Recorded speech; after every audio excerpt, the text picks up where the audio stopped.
अल्लाह के नाम से शुरू करता हूँ जो बड़ा मेहरबान नहायत रहम फरमाने वाला है। तमाम बादशाहत अल्लाह ही की है, आसमानों की भी और ज़मीन की भी।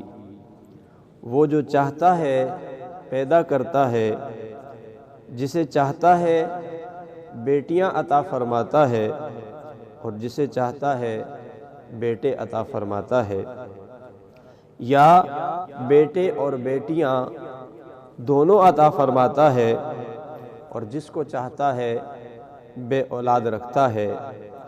बेशक वो जानने वाला और कुदरत वाला है। सदक़ल्लाहुल अज़ीम। अस्सलाम वालेकुम, मरहबा। रमज़ान की सहरी नशरियात के साथ मैं हूँ अना साद और जनाब के हम रहमत के अशरे से निकल के मग़फ़िरत के अशरे में दाखिल हो चुके हैं। 11 रमज़ानुल मुबारक और इस हर दिन इतनी तेज़ी के साथ गुज़रता चला जा रहा है कि हर दिन का हर लम्हा हमारे लिए कितना ज़्यादा कीमती है, क्योंकि हम इसमें जो भी दुआ अल्लाह ताला से मांगते हैं अल्लाह ताला कबूल फरमाता है। जो दुआएं हम अल्लाह ताला से करते हैं, जो इबादतें हम करते हैं, जो दिल में हमारे लिए दूसरों के लिए खुलूस होता है, अल्लाह सब कुछ कबूल फरमाता है। तो इसी दुआ के साथ कि हम आगे आने वाले दिनों में भी इसी तरह से इबादतें करें, इसी तरह से जो हमारे अंदर जोश व खरोश नज़र आता है रमज़ानुल मुबारक में, वो आगे चलकर भी कायम रहे। और इसी के साथ ही रसूल पाक सल्लल्लाहु अलैहि वसल्लम और इनकी आल के सदक़े में हमारे जो पाकिस्तान का इस वक्त सूरत हाल है, जो मुआशी गर्दाब में इस वक्त पाकिस्तान फंसा हुआ है, अल्लाह ताला इन मुश्किलात से भी पाकिस्तान को निकाले और दुश्मन जो अनासिर हैं उनके मज़मूम जो अज़ाइम हैं उनको भी अल्लाह ताला नीस्तो नाबूद करे। आप जानते हैं कि कारी फैसल महमूद वराइद साहब की खूबसूरत किरत के साथ ही इस प्रोग्राम का बाकायदा आगाज़ हो चुका है और जो आज कुरान पाक की जो आयत मुबारक थी उससे आपको यकीनन आज के इस प्रोग्राम के इल्म अमल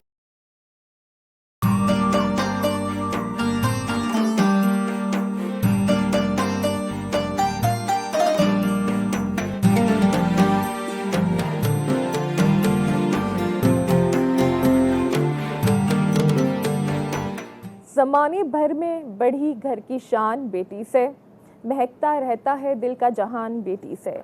ज़रूरी नहीं है बेटों से नाम रोशन हो, मेरे नबी का चला ख़ानदान बेटी से। और आज जो इतनी खूबसूरत ये बात हो रही है कि बहुत अभी आपने कहा कि बहुत सारे घर ऐसे हैं, मेजॉरिटी भी अगर देखी जाए तो वहाँ पर बेटियों को अहमियत दी जाती है, लेकिन कुछ वाकई घराने ऐसे हैं जहाँ पे बेटियों को जो है वो इतनी अहमियत हासिल नहीं है जितने बेटों को।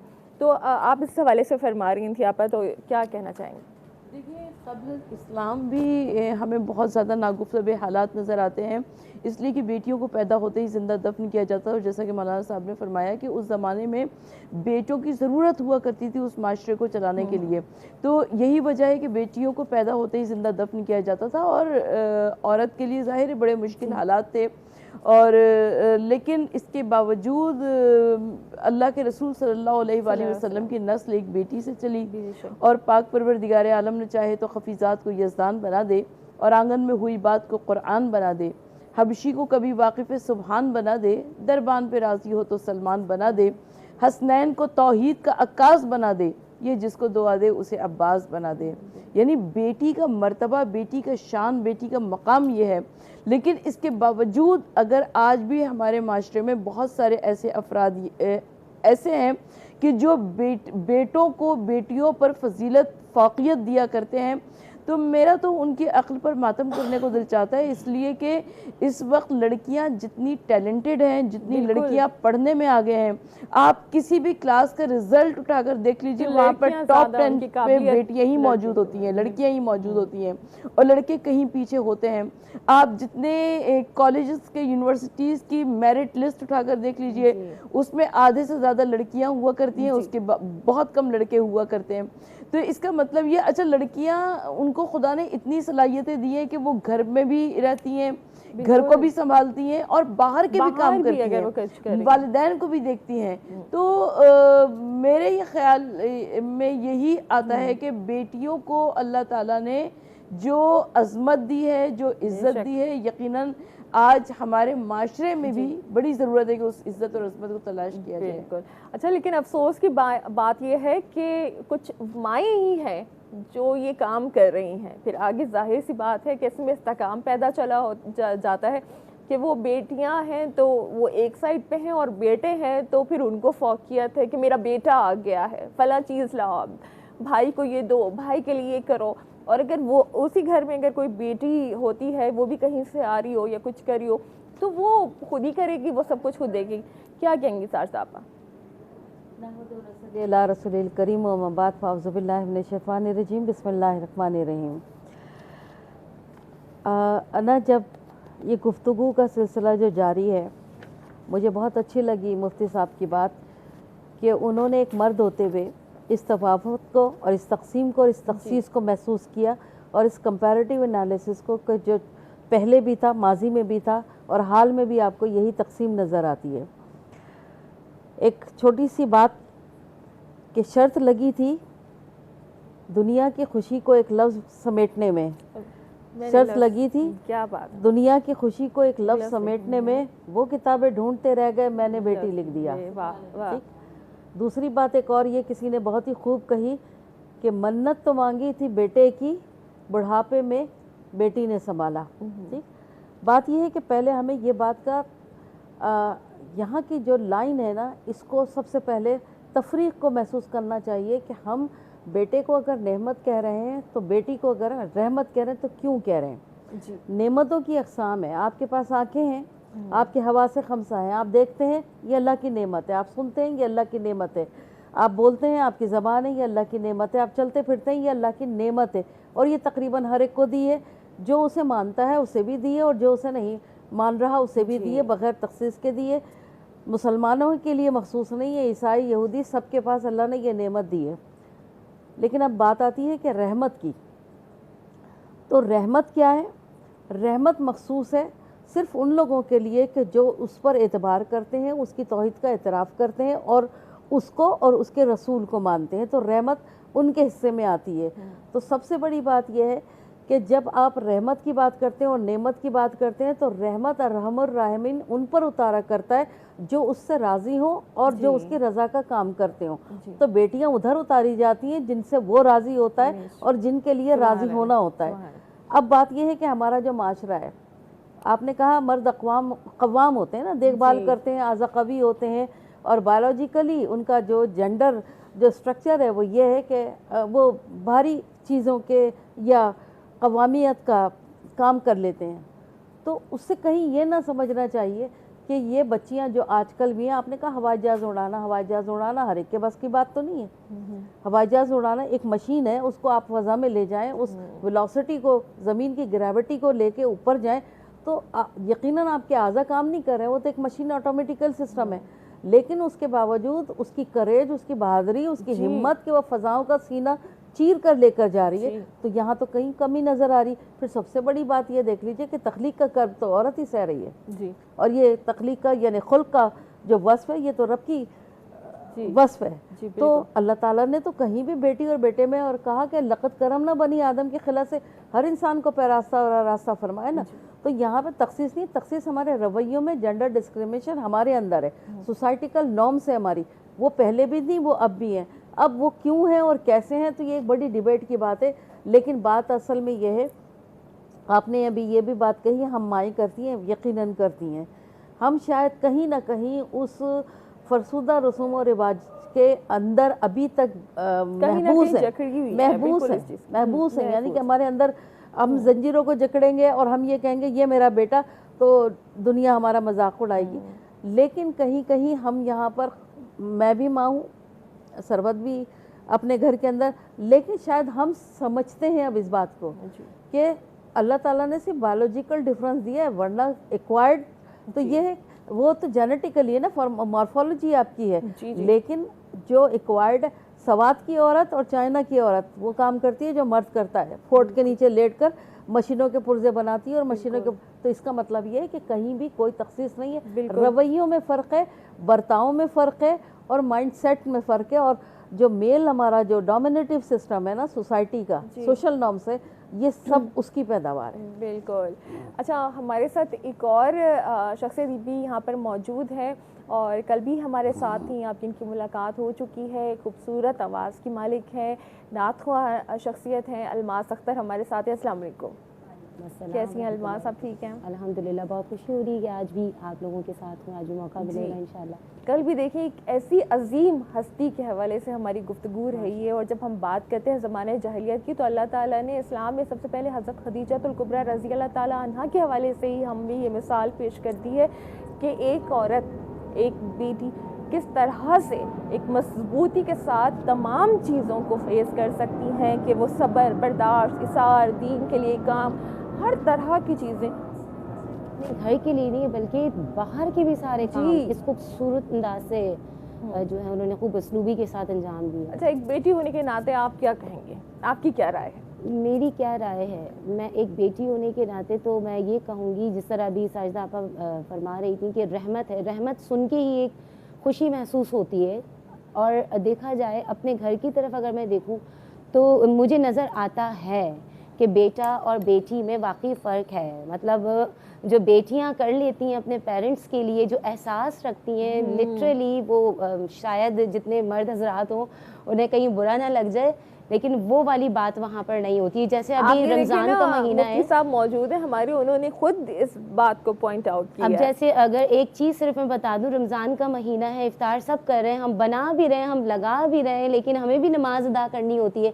बट घर के माजरत के साथ मर्द हजरात अपनी इफ्तारी करके नमाज के लिए चले जाते हैं, उसके बाद सारा काम हमें खुद ही करना होता है, हंसते मुस्कुराते हुए। जी बिल्कुल। तो सिर्फ ये कहूँगी कि मैं शुक्र अदा करती हूँ अल्लाह पाक का कि अल्लाह पाक ने मुझे बेटी बना के दुनिया में उतारा। अच्छा, मैंने फेसबुक पे या दूसरे या सोशल मीडिया पर बहुत सारी चीज़ें ऐसी देखी हैं कि वहाँ पर लोग इस चीज़ को अप्रिशिएट कर रहे होते हैं। वो कहते हैं कि हमारी माएँ, हमारी बेटियाँ जो हैं वो किचन में मौजूद हैं, अल्लाह ताला इनकी इबादत को कबूल फरमाए, क्योंकि उस वक्त उनका सवाब और ज़्यादा, क्योंकि वो रोज़ेदार के लिए तमाम चीज़ें, तमाम लवाजमात आप ये देखिए ना कि वो ताकत कितनी, मतलब हिम्मत कितनी एक औरत को, बज़ाहिर तो लोग कहेंगे कि इसीलिए अल्लाह ताला ने उनका सवाब भी तो डबल किया है यहाँ पर। ये भी मैं कहूँगी जिम्मेदारियों के बोझ दोनों ही उठाते हैं, यानी मर्द हजरात भी अगर रोज़ा रखकर अपनी जॉब पर जाते हैं, धूप की सख्तियाँ उठाते हैं, बर्दाश्त करते हैं, तकलीफ़ें बर्दाश्त करते हैं और उसके बाद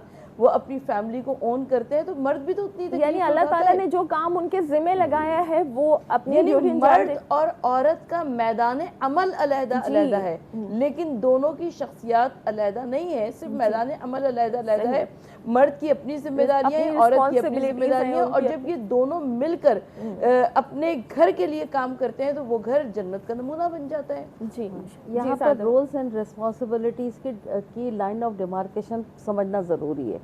मेरा रोल क्या है, मेरी जिम्मेदारी क्या है, दायरा कार क्या है। अभी कहा ना कि दायरा अमल और दायरा कार में फ़र्क है, अमल क्या है और कार क्या है, तो यहाँ पर समझने की ज़रूरत है। मगर हम जो है ना वो जिस माशरे में रहते हैं वहाँ हमारे कुछ भाई हजरात का एक ये मामला नज़र आता है कि नहीं, हम भी वर्किंग वुमेन है ना, तो महसूस ये होता है कि आप 8 घंटे की नौकरी करके आप आके बस चप्पल उतारें और आप आके ना किचन में काम कर रहे हैं, और वो जो घर में है वो ये समझ रहे होते हैं कि ये काम मेरा है, क्योंकि मैंने जो सोशल नॉर्म में बार बार कहती हूँ ना, माशरती अक़दार। अच्छा, मैं आपका ये सवाल जो है नाज़रीन तक भी पहुँच चुका है और यकीनन मुफ्ती साहब की तरफ भी आ चुका है, तो क्या फरमाएंगे आप इस हवाले से कि देखिए आपा ने तो ये बात की है कि दोनों की रिस्पॉन्सिबिलिटीज़ होती हैं। एक में अपने बाहर दिन भर की मसरूफियात होती हैं, धूप में लोगों की बातें भी सुनने को मिलती हैं बाज़ औक़ात, लेकिन अपने घर की कफ़ालत करना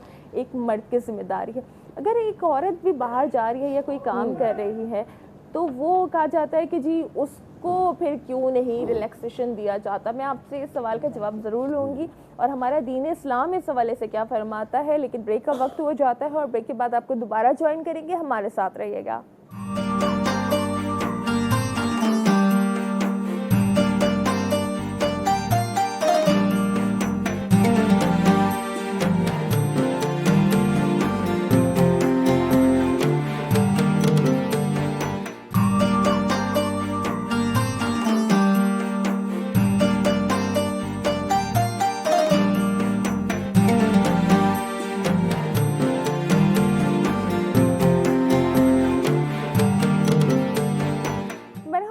नशरियात में एक बार फिर आपको खुशामदीद कहूँगी। और आज जो टॉपिक है हमारा वो है बेटियों के हवाले से और बेटे के हवाले से, कि दिल का सुकून और आंखों का नूर दोनों को अपनी अपनी जगह पर एक अहमियत हासिल है, लेकिन क्यों हमारे माशरे में, क्योंकि हमारे मज़हब ने ऐसा कहीं पे भी इसमें ज़िक्र नहीं हुआ, बल्कि दोनों को बराबर की हैसियत हासिल होती है, लेकिन हमारे माशरे में जो बेटे और बेटी में तफरीक की जाती है उसके हवाले से गुफ्तगू हो रही है। लेकिन इसके साथ साथ हमारा एक और सेगमेंट भी है, मरहबा किचन, और जहाँ पर शेफ़ सबीन मौजूद होती हैं। आज की जो रेसिपी है हम उस तरफ भी चलेंगे, देखेंगे कि आज किचन में क्या बन रहा है, जो जाहिर सी बात एक बेटी एक माँ बना रही है। जी अस्सलाम वालेकुम, कैसी हैं आप, ठीक हैं? जी सबीन, आज का टॉपिक सुना है, कुछ कहेंगे इसके हवाले से?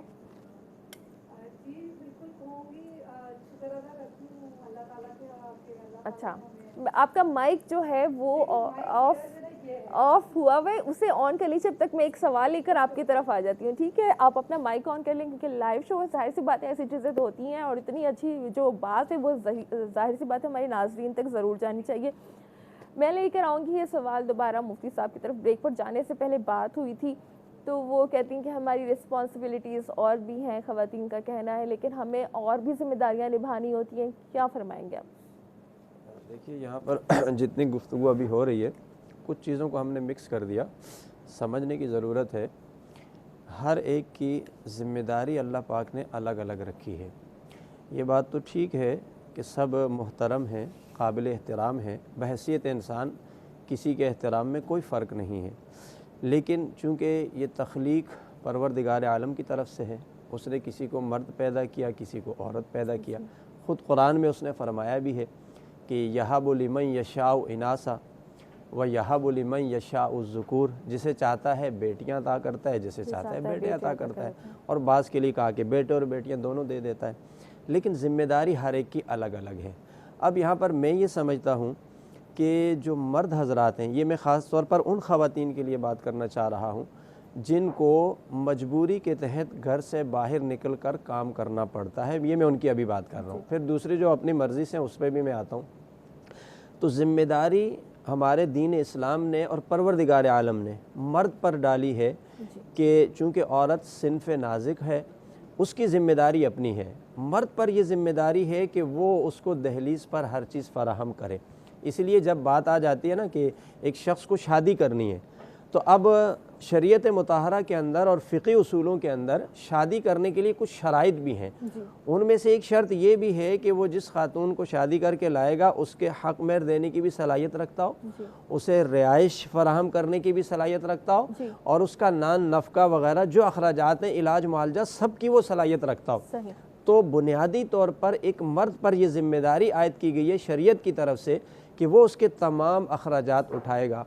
अच्छा, अब बात रहेगी ख़वातीन की, उन पर यह ज़िम्मेदारी नहीं है, ठीक है। अलबत्ता अब होता यह है हमारे माशरे में कि बाज़ ख़वातीन अपनी मजबूरी की वजह से भी जाती हैं, ठीक है। बहुत सारे ऐसे हालात बन जाते हैं, मामलात बन जाते हैं, उनको ख़ुद काम करने के लिए जाना पड़ता है।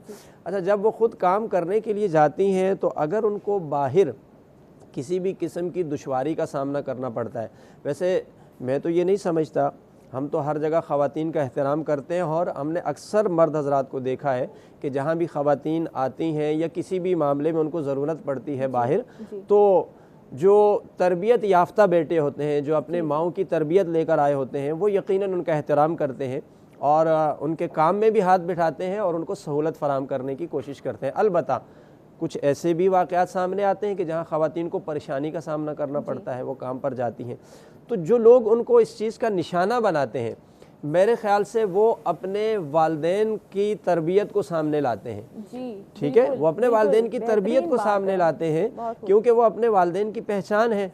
अगर वो इस तरह का कोई गलत रवैया रखते हैं और किसी को तकलीफ़, और वो भी एक खातून को जिसकी हिफाजत मर्द के ज़िम्मे है, ख़वातीन जहाँ पर भी हों, वो मर्द हजरात को तो चाहिए कि वो उनकी हिफाजत करें, ठीक है ना। उनको कोई भी मुश्किल पेश आती है उसे दूर करें, ना ये कि वो उनके लिए ख़ुद तकलीफ़ का सबब बने। तो मैं तो ये एक मशवरा भी दूंगा कि हर वालिदा को चाहिए, जब उसका बच्चा थोड़ा थोड़ा बड़ा होता है ना, मुआशरे में बाहर जाने लगता है, तो वो उस बच्चे से पूछा करे, वो उसको इस चीज़ की तरबियत दे, उसे समझाए ये बातें, यानी वो वालिदा उसको सिखाएगी, तो फिर वो बच्चा कभी भी बाहर किसी खातून के लिए तकलीफ़ का सबब नहीं होगा।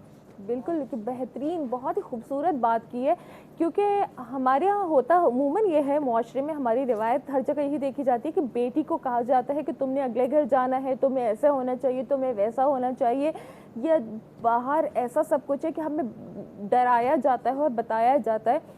तो क्यों ना जिससे डराया जाता है या जिसके बारे में, जिसके मुखालिफ ये बात की जाती है, उसकी तरबियत भी ज़्यादा की जाए। मैं ये सरवत आपा की तरफ बात की बिल्कुल तायीद करूँगी, लेकिन एक बात ज़रूर कहना चाहती हूँ कि ये जो हिजाब परवरदिगार आलम ने बनाई, जो चादर रब्बुल आलमीन ने बनाई है, दर हकीकत ये औरत के लिए सिक्योरिटी का एक ज़रिया है।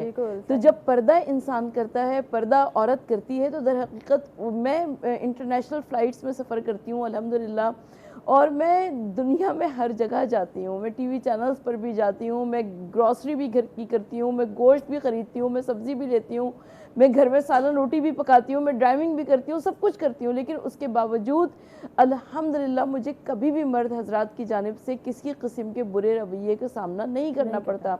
इसलिए सामना नहीं करना पड़ता बल्कि हर आँख एहतराम से झुकती है। इसलिए आँख एहतराम से झुकती है कि उनको पता है कि औरत पे फ़र्क हुआ करता है। तो अगर औरत अपनी इज़्ज़त खुद करवाए, अपनी तकरीम खुद करवाए और अपनी इज़्ज़त और आबरू की हिफाजत करे, तो इंशाअल्लाह ताला मुकाबिल जो शख्स है वो भी इंशाअल्लाह ताला उसकी हिफाजत करेगा। सही जी, आप अभी कुछ कहना चाह रही थी? मैं अच्छा लगा था टॉपिक ही ऐसा है, बिल्कुल मुझे अंदाज़ा हो गया था कि हो रहा था कि मैं ओवरवेलमिंग हो रही हूँ, है ना। बात यह है कि एक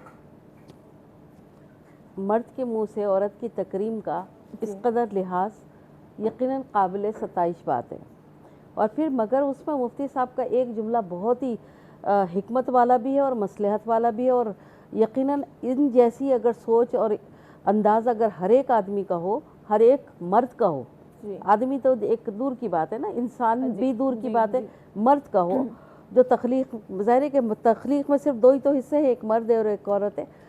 आपने भी ये कहा कि तरबियत याफ्ता मर्द, तरबियत याफ्ता मर्द, अना इस बात का बहुत खूबसूरत नुक्ता है ये कि तरबियत याफ्ता मर्द, इसका मतलब है कि मुफ्ती साहब इशारा कर रहे हैं उस घर की तरफ, उस खातून की तरफ के जो जेंडर डिस्क्रिमिनेशन किए बगैर अपने बच्चों की ब्रॉटअप इस तरह करे कि वो बाहर की औरत का एहतराम करें।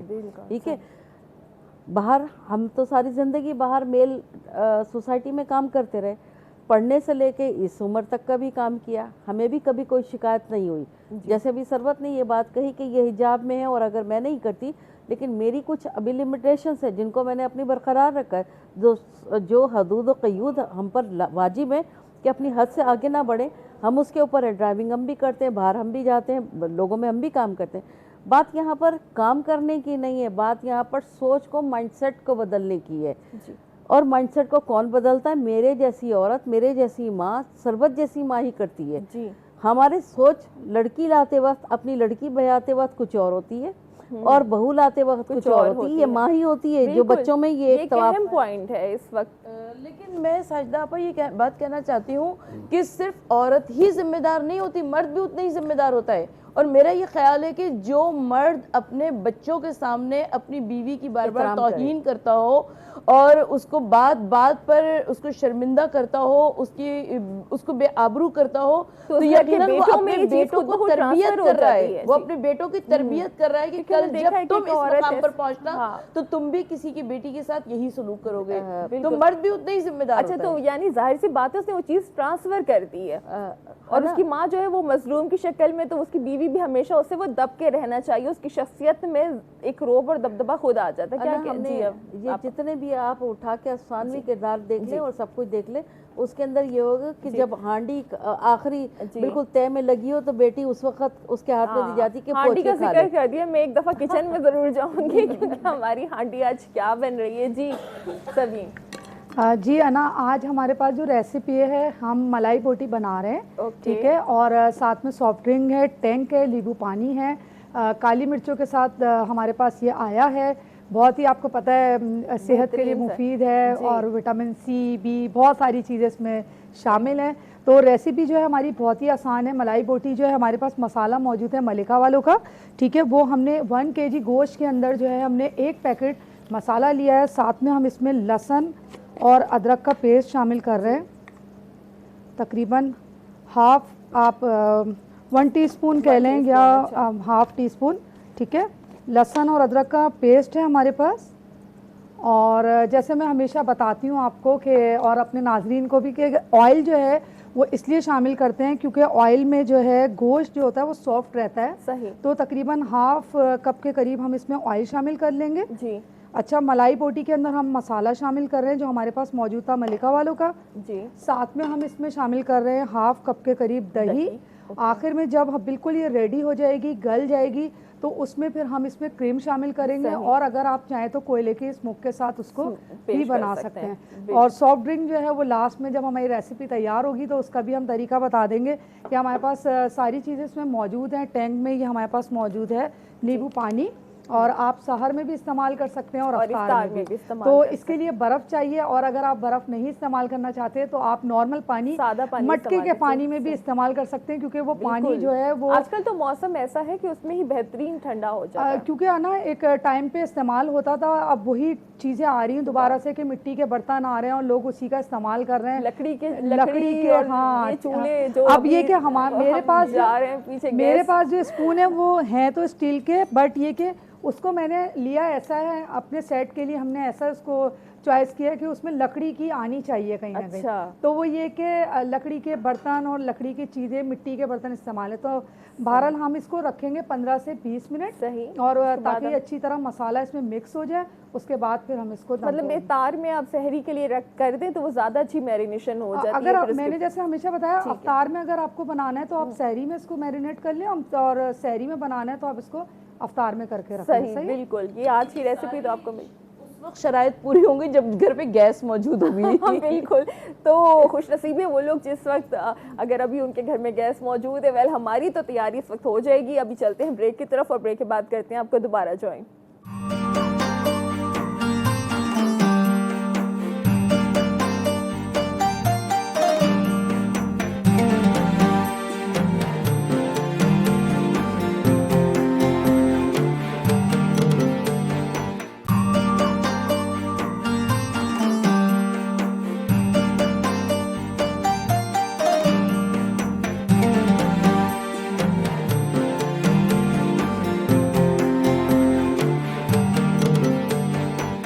मरहबा सहरी ट्रांसमिशन में आपको मैं एक दफ़ा फिर खुशामदीद कहूँगी। आज इल्म अमल के सेगमेंट में हमारी बात हो रही है बेटी की जो एक अहमियत है और जो बराबरी कही जाती है बेटों के साथ, तो उसका जो सलूक होता है कि वो बेटों को किस तरह से एक साइड पे रखा जा रहा है, बेटियों को की हल्क तलफी हो रही है। तो मैं मुफ्ती साहब की तरफ आऊँगी कि अभी मुआशरे की तरफ नज़र डाल रहे थे कि जी वहाँ पर बेटी के साथ, लेकिन एक और हक तलफी की जब बात करते हैं तो वो ये है कि बेटियों को जागीर में, जायदाद में से भी बहुत या तो माफ़ करवा दिया जाता है या उनको वो हिस्सा नहीं दिया जाता, जबकि उसका भी एक हिस्सा मुकर्रर किया है हमारे दीन इस्लाम ने। इसका तदारुक किस तरह से किया जाए? देखिए, औरत चाहे जिस भी हैसियत या जिस भी जिहत में हो, चाहे वो माँ की सूरत में है या बेटी की सूरत में है या बीवी की सूरत में है या बहन की सूरत में, दीन इस्लाम ने तमाम ही पहलुओं से जायदाद में उसका हिस्सा रखा है। और न सिर्फ जायदाद में हिस्सा रखा बल्कि उससे हटकर भी कुछ एक्स्ट्रा चीज़ें भी हैं जो औरत के लिए मुकर्रर फरमाई हैं माल के एतबार से। जैसा कि शादी के अंदर हम अक़्द जब होता है तो उसके अंदर हम हक़ महर मुकर्रर करते हैं। अच्छा, अब आपका जो सवाल है, शरीयत ने तो मुकर्रर किया हुआ है जी, विरासत में भी हिस्सा मुकर्रर किया हुआ है और उसके अलावा हक़ महर भी रखा है। अब जो लोग नहीं देते, अब ये जो ना देने वाली बात है ये तो अपनी कोताही है, और जो आपने माफ़ करने वाली बात की है तो ये माफ़ करना भी मेरे ख़्याल से माफ़ करना नहीं होता, ये तो उनको मजबूर किया जाता है, टॉर्चर किया जाता है, क्योंकि उसकी एक वजह है। आज तक आपने ये नहीं सुना कि किसी बेटे ने माफ़ कर दिया हो, बिल्कुल, तो बेटी ही ने कैसे माफ़ कर दिया। आज तक आपने ये नहीं सुना कि भाई ने माफ़ कर दिया, बहन ने माफ़ कर दिया, यानी बहन का सुन रहे हैं, भाई का नहीं सुन रहे, बेटी का सुन रहे हैं, बेटे का। ये हमारे माशरे की एक तल्ख हकीकत है कि हमने ख़वातीन को मजबूर कर दिया ऐसे काम करने पर कि भाई वो विरासत में मुतालबा ना करें। लेकिन यहाँ पर मैं एक बात ये ज़रूर बताऊँगा अपने नाज़रीन को, जो भी लोग इस तरह का रवैया अपनाते हैं और विरासत में उनको उनका हक़ नहीं देते हैं, इतनी सख्त वईद है। अल्लाह के रसूल ने फरमाया, जो किसी की विरासत का हिस्सा काटता है अल्लाह ताला बदले में उसका जन्नत से हिस्सा काट देगा। अभी दुनिया में तो आप ये रवैया अपना लें, ये कर लें, लेकिन इसका हल कैसे होगा, जो आपने कहा ना कि इसका कैसे तदारुक किया जाए, इसके लिए मेरे ख्याल से रियासत को जो है अपनी रेट कायम करनी चाहिए। हाँ, क्योंकि देखें कि कोई फ़र्द तो इस मामले को हल नहीं करवा सकता, वो तो सिर्फ जैसे किसी आलिम से पूछते हैं आप, किसी मुफ्ती से, वो तो मसला बताता है, वो कोई फ़ोर्स नहीं है कि एक बेटी को उसका हक़ दिलवा सके। इसके लिए रियासत को जो है ना वो अपनी रेट कायम करनी चाहिए। और जो कवानीन तो खैर मौजूद हैं, लेकिन उस पर जिस तेज़ी से अमल दरामद होना चाहिए और इसके अंदर कुछ ऐसी शिक़ें शामिल करनी चाहिए कि ये माफ़ कराने वाला तसव्वुर भी ख़त्म हो जाए, क्योंकि ये एक बेटी का हक़ है, ये एक खातून का हक़ है और ये उसको मिलना चाहिए, और इसको अल्लाह ने मुकर्रर फरमाया है। अच्छा, हैरत होती है कि कुछ लोग नमाज़ें बड़ी पाबंदी से पढ़ते हैं, रोज़े रखते हैं, हज करते हैं, सारे काम करते हैं, लेकिन जहाँ पर बात आ जाती है कि विरासत में जिस जिसका हक़ है, बिलखुसूस ख़वातीन के हवाले से, तो वो भी इन हुकूक को सल्ब कर लेते हैं। यानी उनकी तवज्जो इस तरफ नहीं होती है कि इसको भी वो हक़ समझे, यानी इसको बिल्कुल नज़रअंदाज करके बैठे होते हैं। मुफ्ती साहब, मेरा तो ये ख्याल है कि अगर कोई बेटी अपने हक के वास्ते आवाज़ बुलंद करती है तो उसको भी बुरा समझा जाता है। जी, वो नज़रअंदाज किया जाता है। वो असल में माहौल ऐसा बना लिया ना कि वो मजबूरन जो है ना वो कहती है मैंने माफ़ किया, वो आवाज़ ही नहीं उठाती। मैं यही तो कह रहा हूँ ना कि इस माहौल को ख़त्म करना चाहिए। अभी देखें, जैसे वो 8 मार्च के ऊपर आप देखते हैं कि ख़वातीन का वो किया जाता है, तो उसमें एक ये चीज़ आप देखें कि मतलब वो तो कुछ इजाफी चीज़ें डाल दी जाती हैं, हुकूक की बात नहीं होती उनके ऊपर। जी, अब ये एक हक़ है ना, यानी जो शरीयत ने मुकर्रर किया लेकिन उसको दिया नहीं जा रहा, इसके लिए आवाज़ बुलंद करनी चाहिए। हमें जहाँ भी मौका मिलता है हम हर प्लेटफॉर्म पे इस हवाले से बात करते हैं, हम बाकायदा जहाँ वाज़ो नसीहत करते हैं पब्लिक को, हम वहाँ भी इसकी बात करते हैं। अभी 2 दिन पहले की बात है, रमज़ान में बहुत बड़ा इज्तिमा होता है, मसाजिद भरी होती हैं, तो हम रोज़ाना एक कोई टॉपिक रखते हैं, तो उसमें मैंने अभी 2 दिन पहले ही विरासत पे बात की। बिल्कुल, इस वक्त आप लोगों की ही ज़रूरत है, क्योंकि आप ही रहनुमाई कर सकते हैं कि जो ऐसे ज़माने जाहिलियत में अभी तक जी रहे हैं, बज़ाहिर तो तरक्की याफ्ता होते हुए, बज़ाहिर तो तालीमी याफ्ता होते हुए, लेकिन उनको इस वक्त ज़रूरत है कि आप लोग ही समझा सकें। और हमारी पूरी कोशिश होती है कि हम इस प्रोग्राम के ज़रिए आप लोगों के ज़रिए ये रहनुमाई कर सकें।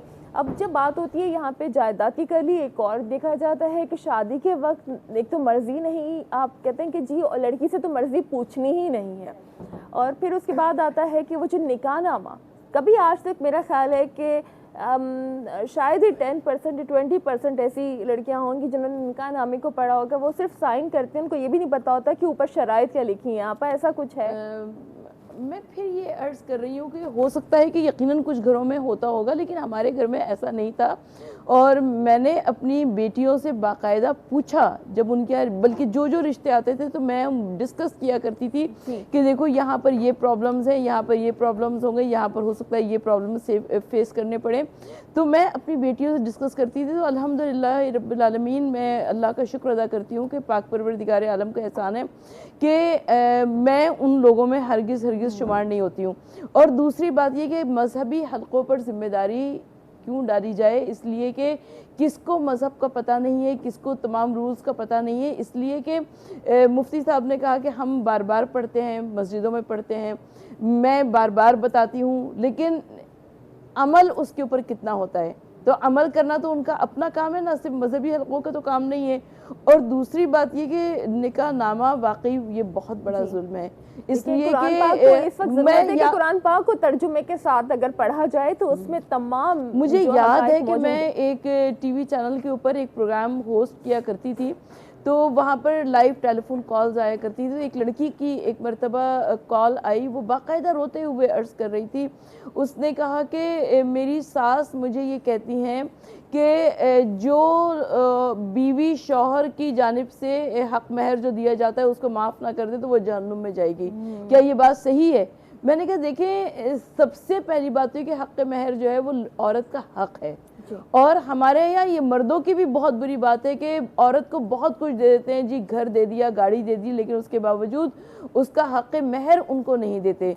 तो हक़ महर देना लड़की का मिलना लड़की का हक़ है, और उसको किसी सूरत से भी माफ़, अच्छा मर्द हजरात में भी होता है कि धौंस से, रोब से, धांधली से किसी सूरत से माफ़ करवा लिया जाए, तो भाई आपको लड़की वालों की तरफ से भी इतना ज़्यादा महर ना रखवाया जाए कि वो लड़के के लिए बहुत बार बन जाए, बोझ बन जाए।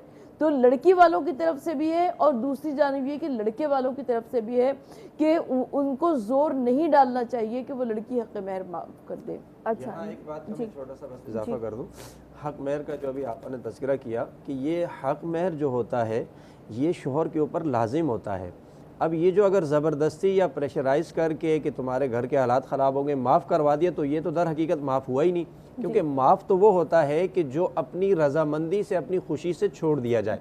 दूसरी बात ये याद रखनी चाहिए, ये एक ऐसा कर्ज है शोहर के ऊपर, अगर कभी भी ज़िंदगी में उसने दिया नहीं और कभी कोई बीवी ने अपनी खुशी से माफ़ भी नहीं किया और शोहर का इंतकाल हो गया, तो इंतकाल के बाद सबसे पहले जो हुक्म है मैयत को तदफीन के बाद उसकी विरासत में से कर्ज अदा किया जाता है। हमारे फुक़हा ने लिखा है जिस शख्स ने बीवी का हक़ महर नहीं दिया तो पहले उसकी विरासत में से बतौर कर्ज हक़ महर अदा किया जाएगा, उसके बाद उसकी विरासत तकसीम होगी। यानी ये इतना अहम मसला है।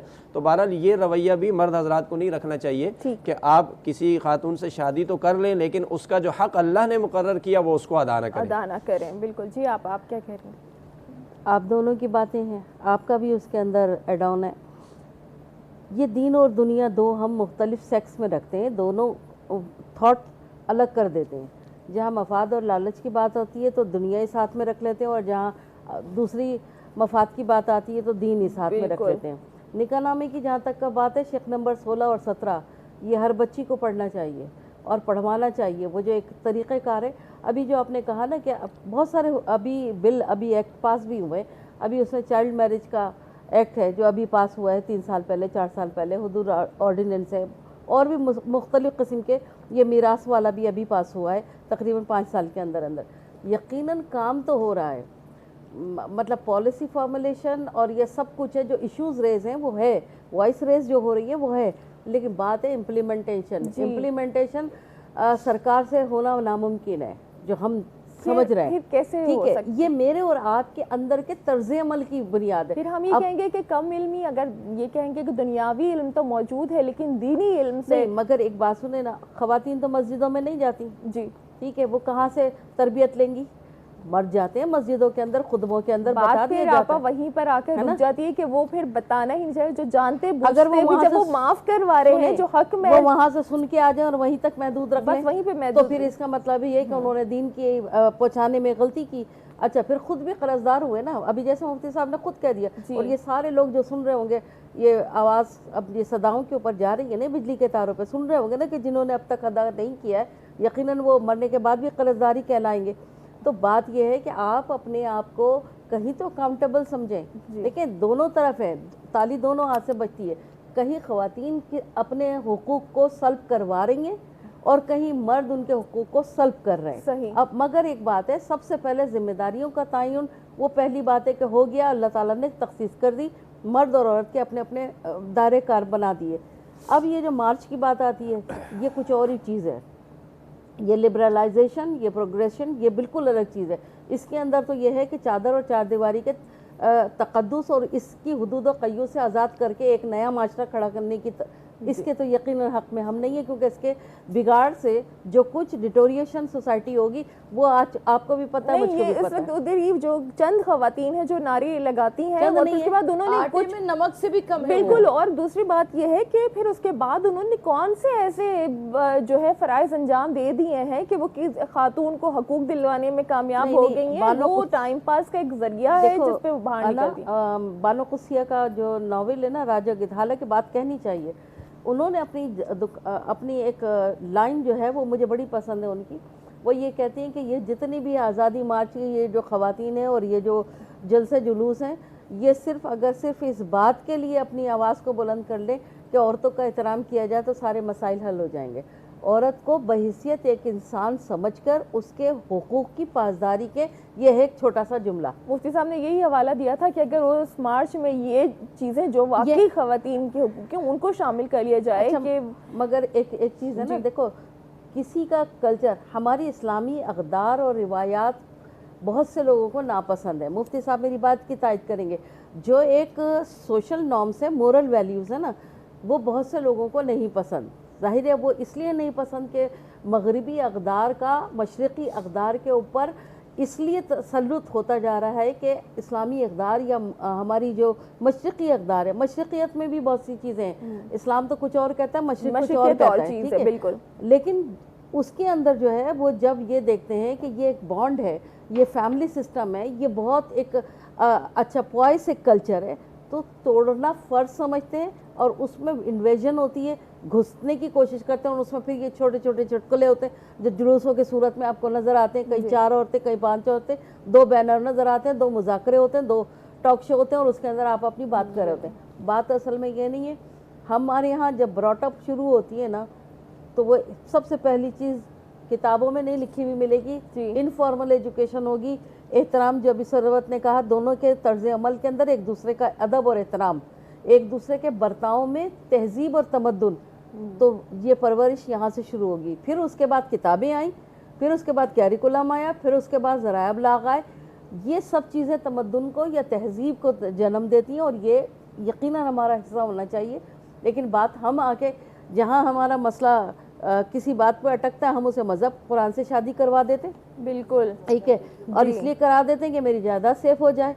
तो देखें ये सारी चीज़ें मौजूद हैं, ये सारे जो इंडिकेटर है ना, KPI, आपको इस बात के लिए तैयार करते हैं। और जो दीन हमें बताता है कि इनके ऊपर उंगली नहीं उठाओ, इनके ऊपर आवाज़ उठाओ और इसके ऊपर काम करो, ठीक है। तो यहाँ मैं बहुत ज़्यादा अफसोस के साथ ये बात अर्ज करना चाहती हूँ कि जब मर्दों की लड़ाई होती है तो उसमें औरतों को इन्वॉल्व किया जाता है, बिल्कुल, ये और बुरी और ये एक बहुत बुरी बात हरकत होती है, बिल्कुल। अच्छा, मैं एक और बात यहाँ पे करूँगी कि हम सारी चीज़ों की तो ये बात करते हैं, हम आज की ख़वातीन की बात कर रहे हैं, जो कुछ भी है जहाँ पर हमारा इस्लाम हुकूक बता देता है ख़वातीन के, तो फिर वहाँ पर मर्द हजरात थोड़ा सा अपना रास्ता दूसरी तरफ एक निकाल लेते हैं। अच्छा, दूसरी अगर जिद्दत है, चलो जी ख़वातीन ये काम भी कर लें, हवाई जहाज़ भी उड़ा लें, वो एक पायलट है, वो एक एयर होस्टेस है, वो बाहर काम करिए, वो बैंकर है, वो डॉक्टर है, वो वकील है, व्हाटएवर जो भी वो काम कर रही है, तो उन चीज़ों में हम चल रहे हैं कि मग़रबी अतवार को लेकर कि हम ये कहना चाहिए कि जो चांद पे पहुंच गए हम उनको फॉलो करें, और जिन्होंने चांद के 2 टुकड़े कर दिए हैं हम उनको फॉलो नहीं करते, कि वो खुद अपनी बेटी की इज्जत और तकरीम के लिए खड़े हो जाया करते थे कि मेरी बेटी आई है, कि एक बेटी को इज्जत देना, कि जिनके लिए पूरे कायनात को अल्लाह ताला ने तख्लीक किया है, तो वो खुद ही जब इतनी इज्जत दे रहे हैं। मैं मतलब मेरा तो बिल्कुल दिल चाह रहा है कि मैं अलमास की तरफ आऊँ और जिस ज़ात मुक़द्दस की हमने बात की, हुज़ूर पाक सल्लल्लाहु अलैहि वसल्लम, उनके लिए एक कलाम गुजारिश है। मस्जिद नबी की यादों में चले जाते हैं। गुफ्तगू तो माशाल्लाह बहुत खूबसूरत हो रही थी। अल्लाहुम्मा सल्ली अला मुहम्मद व अला आलि मुहम्मद।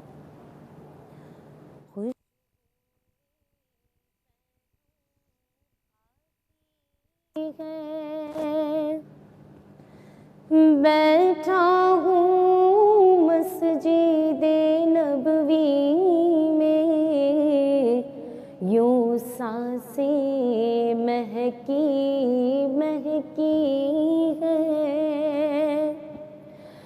बैठा हूँ मस्जिदे नबवी में, खुशबुए पैगम आती है, और रमज़ान की बहारें आई है, बख्शिश का मुजदा लाई है। रमज़ान की बहारें आई है, बख्शिश का मुजदा लाई है। रहमत की घटाएं बरसी है।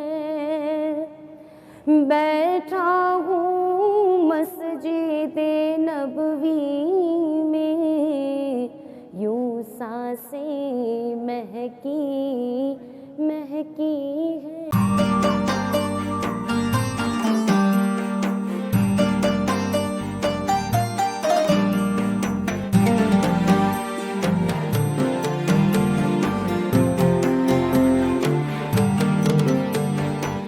मरहबा से नशियात में एक बार फिर आपको खुशामदीद। और जनाब चलते हैं हमारे किचन की तरफ, मरहबा किचन में, जहाँ पर मज़ेदार सी खुशबू आ रही है। तो यकीनन हमारी आज की मलाई बोटी तैयार हो चुकी है, तो हमारी सहरी का भी वक्त हुआ जाता है। जी सभी जी अना बिल्कुल तैयार है मलाई बोटी।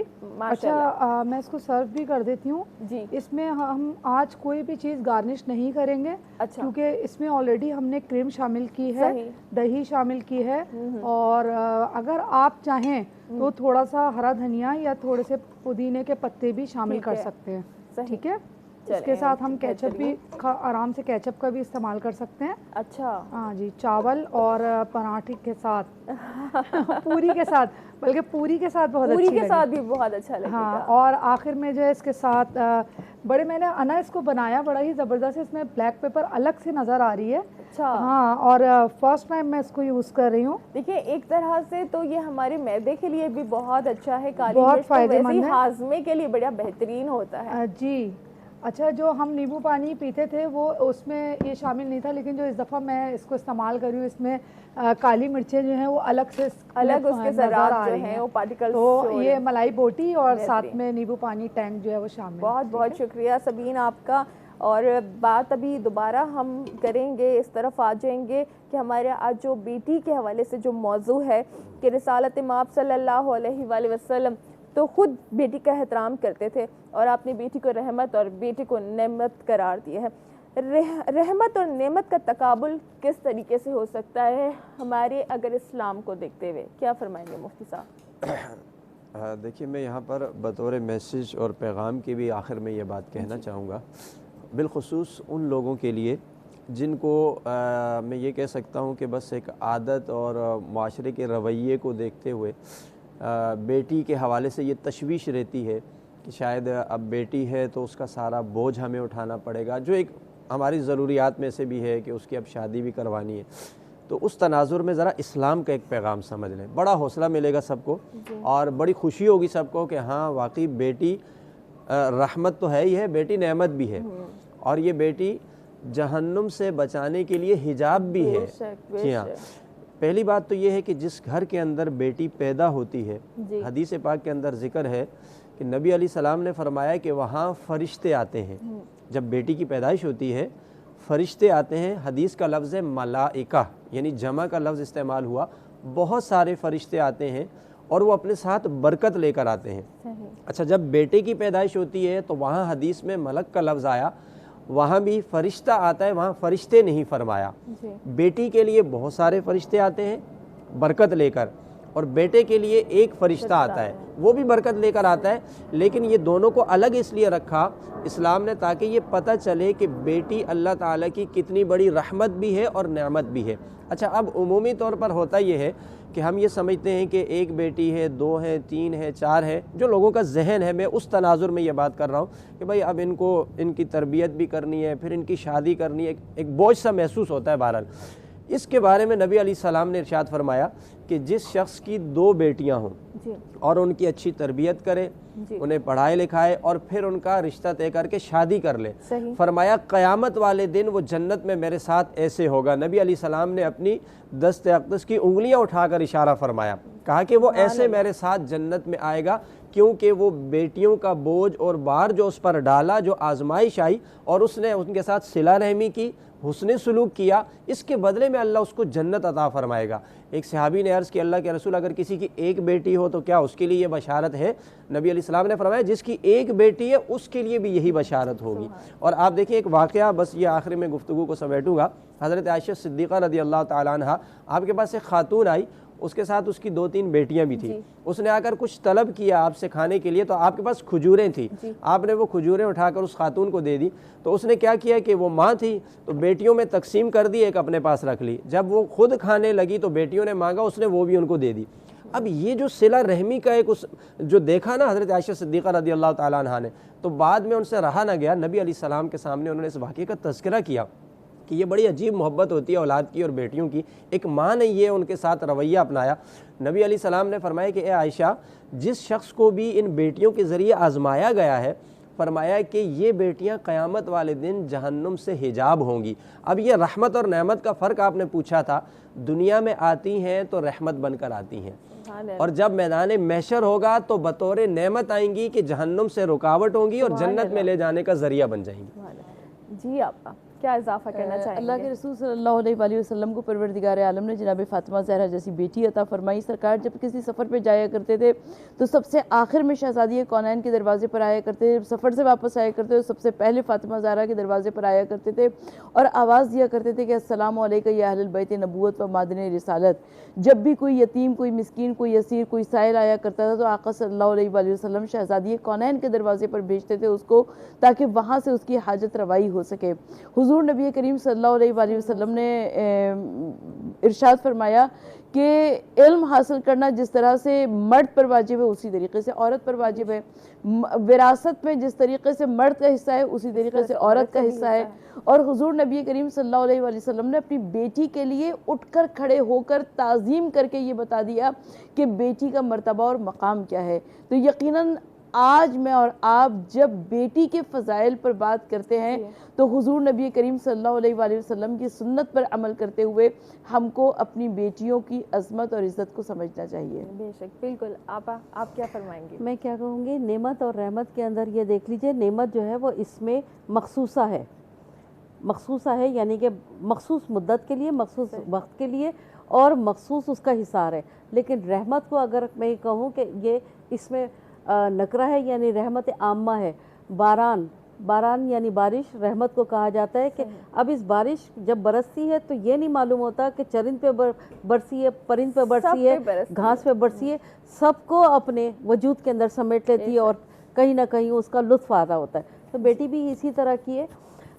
ये कहा जाता है कि जो अल्लाह ताला ने मतलब बेटी के मखसूस होने की एक जो अलामत ये है कि मैं किसी से खुश होता हूँ तो उसके घर मेहमान भेज देता हूँ, और जब ज़्यादा खुश होता हूँ तो बारिश भेज देता हूँ, और जब बहुत ज़्यादा खुश होता हूँ तो उसके घर बेटी भेज देता हूँ। तो अल्लाह ताला की रहमत को समेटने का जो परवरदिगार दे कि कुरान हमारे लिए वो तालीमात, इरशादात का मजमुआ है, समझ के पढ़ने की चीज़ है। सब कुछ उसमें ज़िंदगी का फ़लसफ़ा है, आसान ज़िंदगी का।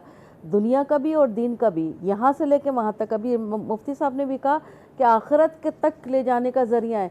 हम उन बच्चियों को लावारिस छोड़ते हैं, हम उनको किस तरह से उनका इस्तेसाल करते हैं, दुनिया में भी करते हैं, और उनको आखिरत तक इसी लपेट में और जुल्म की चक्की में लपेटते हैं और इसी तरह से उसे दफन कर देते हैं। जो हमारे यहाँ जो रसूम की कभी रिवायात हैं, ये हमारी अपनी पैदा कर दी हैं। माइंडसेट को चेंज करने की ज़रूरत है। अवेयरनेस कहीं से पैदा नहीं होती, अवेयरनेस आपके अपने सोशल सर्कल से आती है, ये कहीं से नहीं आती, आपके अपने रद्द अमल से आती है, आपके अपने दायरे कार से आती है।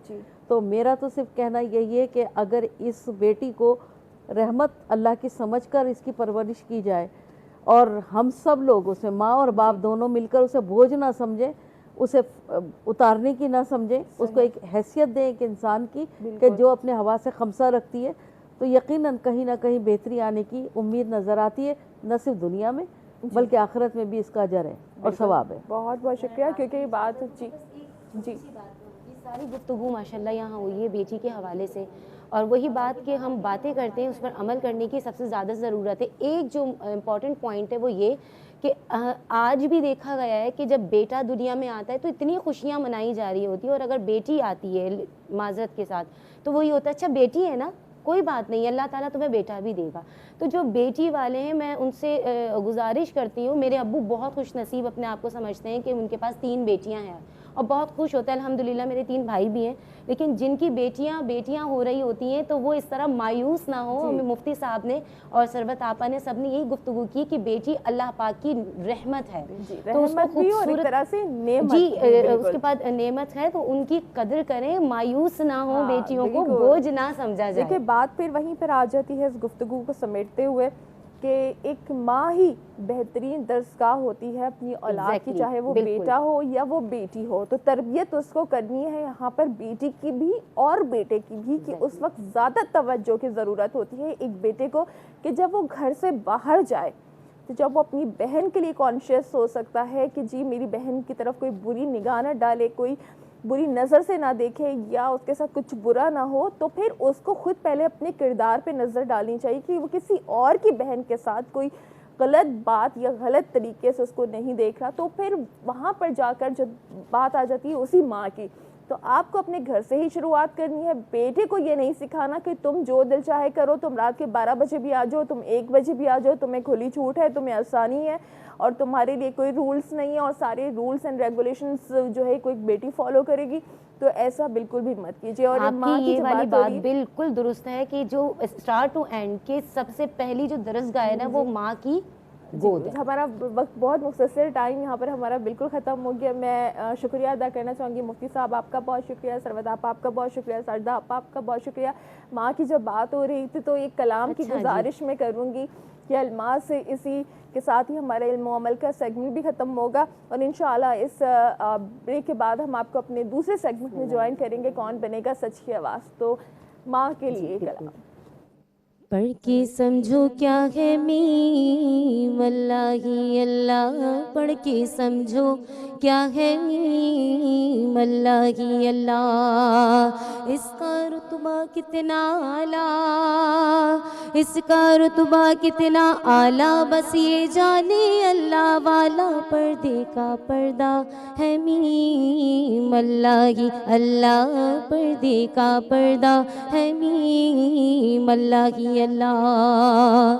और मीम से माँ का दामन मिला है, ये दुआओं का मस्कन मिला है। मीम से माँ का दामन मिला है, ये दुआओं का मस्कन मिला है। माँ के दर्जे को जिसने भी जाना, उसकी ठोकर में है ये ज़माना। दूध के एक कतरे की कीमत हो नहीं सकती दुनिया की दौलत।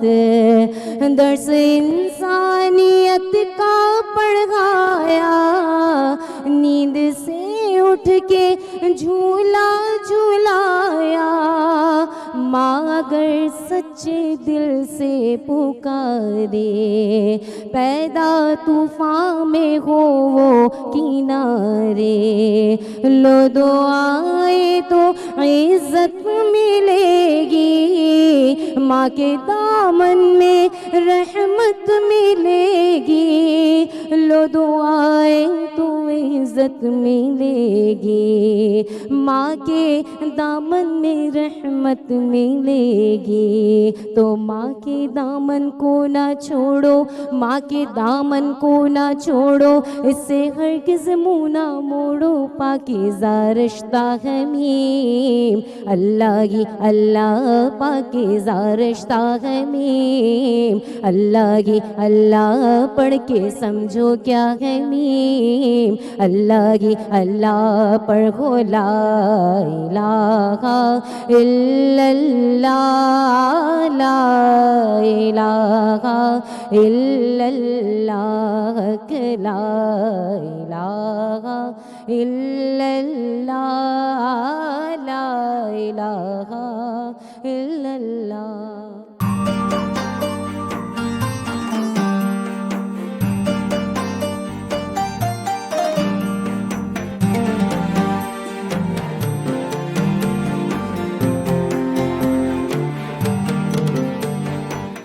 मरहबा रमज़ान की सहरी नशात में एक बार फिर खुशामदीद। कौन बनेगा सच की आवाज़। अब इस सेगमेंट का वक्त हुआ जाता है और जनाब इस सेगमेंट की तरफ मैं आपको लेकर चलूँगी और ये बताती चलूँ कि 16 से 24 साल तक की उम्र के नाख़्वान इस प्रोग्राम में शरीक होते हैं, इस मुकाबले में शरीक होते हैं। आज 11वां दिन है और हमारे साथ हमारे मेहमान भी यहाँ पर मौजूद हैं। जजेस का पैनल कंप्लीट हो चुका है। सबसे पहली शख्सियत यहाँ पर मौजूद हैं नात गो शायर अजीज़ुद्दीन खाकी साहब। अस्सलाम वालेकुम। जी वालेकुम अस्सलाम। बहुत बहुत शुक्रिया, बड़ी नवाजिश। और इनके साथ ही मौजूद हैं, मैं हमेशा की तरह कहती हूँ हमारे प्रोग्राम का एक हिस्सा है, नाथवा हैं मोहम्मद वसीम अब्बासी साहब। अस्सलाम वालेकुम। वालेकुम अस्सलाम व रहमतुल्लाह। बहुत बहुत शुक्रिया।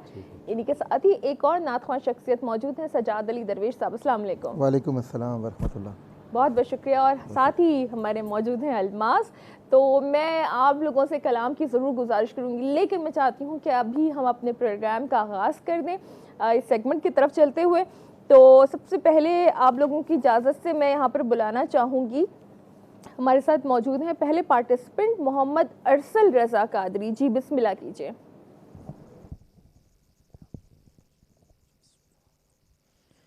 रोक लेती है आपकी निस्बत, तीर जितने भी हम पे चलते गए, रोक लेती है आपकी निस्बत, तीर जितने भी हम पे चलते हैं, ये करम है हुजूर का हम पर, ये करम है हुजूर का हम पर, आने वाले अजाब टलते गए, ये करम है। अब कोई क्या हमें गिराएगा, हर सहारा गले लगाएगा, क्योंकि हमने खुद को गिरा दिया है वहाँ, गिरने वाले जगह संभलते हैं, ये करम है हुजूर का हम पर, आने वाले अजाब टलते गए। जज़ाकल्लाह जी। तो पहले पार्टिसिपेंट को आप लोग सुन चुके हैं, एक एक जुमला हाकी साहब। जी हाँ माशाल्लाह, मुकाबले की नात तो है, मगर एक दो मरतबा ये सुर से गिरे भी हैं। अच्छा। हाँ, तो देखेंगे और बच्चे सब पढ़ लें, फिर उसके बाद जी देखते हैं। वसीम भाई। बच्चों की अकीदतों में तो देखें कोई कमी नहीं होती, सब अपनी कोशिश करते हैं कि अच्छे से अच्छा करके दिखाएं, मगर बहुत से क़वायद ज़वाबित होते हैं जिन पर पूरा उतरना होता है। तो मैं समझता हूँ कि इन्होंने ज़रा सुर ऊपर से अच्छा ऊपर रखा, जिसकी वजह से अंतरे में इन्हें मुश्किलात आई। जी तो थोड़ा सा संभल के ही चलना पड़ता है। चलें, बच्चों मैं दो को, राय ये बाद में गुजारिश लूँगी, पहले क्योंकि ब्रेक पर चले जाएंगे। मैं एक नातखा बच्चे को यहाँ पर शामिल करना चाहूँगी, मोहम्मद गज़ाली उज़्ज़मा जो है हमारे साथ अब भी शरीक होंगे। जल्दी से आप आ जाइएगा। और आज हमारे 6 पार्टिसिपेंट हैं। देखें कल भी मुकाबला सख्त था, अब आप लोग ऐसे ऐसे सुनते जाएंगे। जी बिस्मिल्लाह कीजिए।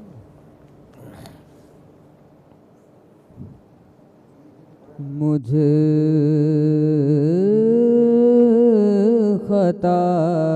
खताकार सा इंसान मदीने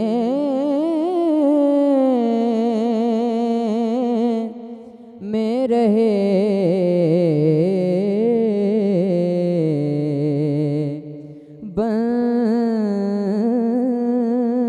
के सरकार का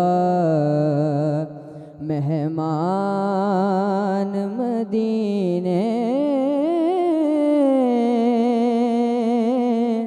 में रहे।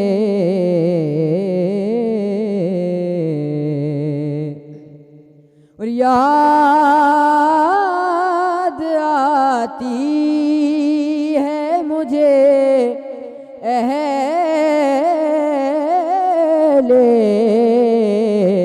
मदीना की वो बात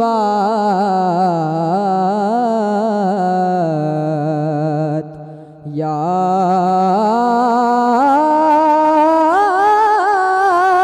आती है मुझे अहले मदीना की वो बात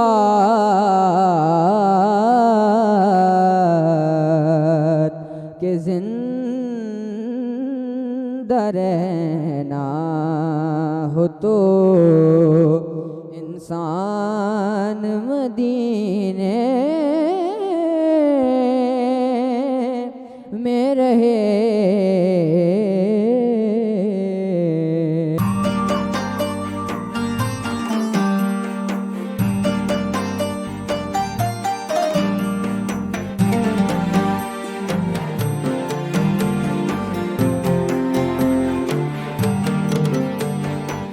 मरहबा से नशियात में एक बार फिर आपको खुशामदीद। कौन बनेगा सच की आवाज़ में अब तीसरी आवाज़ को मैं यहाँ पर दावत देना चाहूँगी। मोहम्मद अहमद रज़ा कादरी हमारे साथ मौजूद हैं और देखते हैं कि आज ये क्या करके जाते हैं। जी बिस्मिल्लाह कीजिए। जभी मेरी हो संगे दर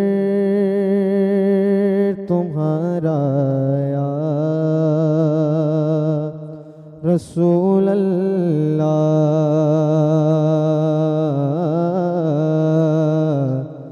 यही है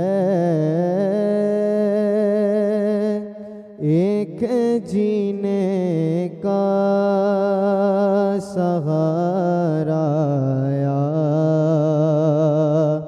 रसूल अल्लाह, यही है एक जीने का सहारा या रसूल अल्लाह। दिखा दो अपना चेहरा प्यारा प्यारा या रसूल अल्लाह। दिखा दो अपना चेहरा प्यारा प्यारा या रसूल खुदारा जीते जी कर लूं नजारा या रसूल अल्लाह खुदारा जीते जी कर लूं नजारा या रसूल अल्लाह जबी में रीहो संगे दर तुम्हारा या रसूल अल्लाह यही है एक जीने का सहारा या रसूल अल्लाह। जज़ाकल्लाह माशाल्लाह। बहुत सजाद भाई 3 को सुन चुके हैं, तो 3 अब राय तो यहाँ पर आ चुकी थी, अब 3 के अगर ओवरऑल आप देखते हैं परफॉर्मेंस तो क्या कहेंगे? अब तक तो जो सबसे पहले जिन्होंने पढ़ा था वो मुझे ऐसा लगा कि तैयारी से मुकाबले की नहीं आया, मुझे थोड़ा सा ऐसा लगा। और उसके बाद जो बच्चे ने पढ़ा माशाल्लाह बहुत अच्छा पढ़ा। ठीक, शुरू में थोड़ा सा वो हुए तो उसके बाद उन्होंने अपने आप को संभाली, ये बहुत बड़ी बात है। और अभी जिन्होंने पढ़ा माशाल्लाह इन्होंने भी बहुत अच्छा पढ़ा। बस ये कि जो पढ़ने वाले हैं उनसे यही गुजारिश है कि एक सानी अस्थाई एक अंतरा पढ़ना है, रिपीट नहीं करना है। अच्छा, एक सानी अस्थाई अंतरा, क्योंकि उन्होंने बहुत रिपीट कर। अच्छा, इस बच्चे ने अभी अंतरा नहीं पढ़ा इस कलाम का, मुझे ऐसा लगा। इन्होंने सानी अस्थाई पढ़ी, अंतरा नहीं पढ़ा इस कलाम का। अच्छा, ये उन्होंने उसी को ही रिपीट कर दिया, रिपीट करके मेरे ख्याल में मुझे ऐसा लगा। अच्छा, तो चलें फिर हम अब देखते हैं इस पर, लेकिन अभी मैं अब शामिल करूंगी एक और सलमा से, बल्कि मैं पहले एक दफ़ा राय ले लेती हूँ। सलमा साहब क्या कहेंगी? मैं भी यही वाली बात कहूँगी कि जो पहले वाले जो हमारे नातख़्वा थे जी, उन्होंने अरसल ने जल्दी की है। उस जल्दबाजी में ना बहुत सारी चीज़ों में उनके साथ गलती हो गई। और इसके साथ से जो 2 हमारे माशाल्लाह थे उन्होंने तो माशाल्लाह बहुत अच्छा पढ़ा है, बस 1-2 नंबर से आगे पीछे हैं। अच्छा, ठीक है, तो फिर हम चलते हैं। चौथे हमारे साथ यहाँ पर मौजूद हैं पार्टिसिपेंट मोहम्मद हसीब अफाक जी, बिस्मिल्लाह कीजिए। सरता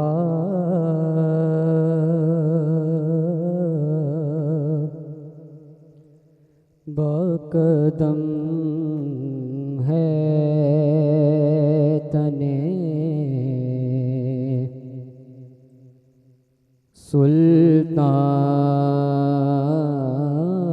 सुल्ताने ज़मन फूल लब फूल दुल्हन फूल ज़कन फूल बदन फूल वल्लाह जो मिल जाए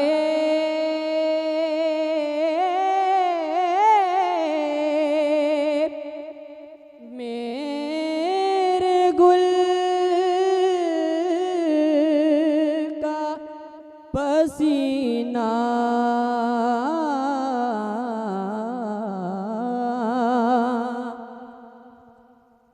वल्लाह जो मिल जाए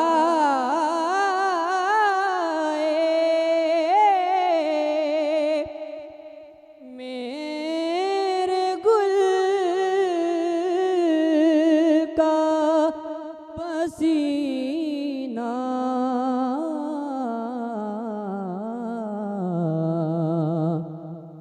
मांगे ना कभी इतना फिर चाहे दुल्हन फूल।